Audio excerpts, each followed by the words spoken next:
እድል ያልሰጠኝ ከድሩ ዳኛ ሻምበል ጋር በአግባቡ ስለምንተዋወቅ ነው። አወጣጡንም አመጣጡንም አውቀዋል። አመጣጡን ላሳይ። በድራችን ዳኛ ላይ ተቃውሞ ተነሳባት በቀድሞዋ።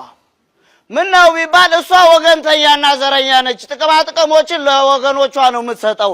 ዘይትና ስኳር ሲመጣ ለምታቃቸው ሰዎች ነው የምታከፋፍለው። ስለዚህ ትውረድ ብለው ተቃውሞ አነሱ። ጠቅላላ ጉባኤውም ተሰበሰበና እሺ እሷ ትውረድ ካላችሁ ማን ይሁን ሲባል ባሏ ጥሩ ሰው ስለሆነ እሱ ይሁን።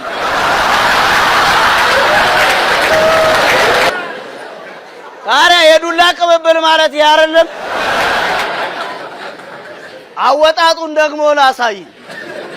የባለፈው ምርጫ ላይ በእጩነት ቀረበ።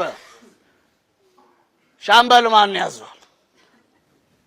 ያስመራጭ ኮሚቴው ጠራኝና አቶ ደስታ አንተ የብዙ ሰዎችን ጓዳና ጎርጓዳውን ታውቃለህ፣ ፍራሽ ልታድስም ቤታቸው ውስጥ ትገባለህ፣ ስለዚህ የሻምበልን ጀርባ አጥነው አሉኝ።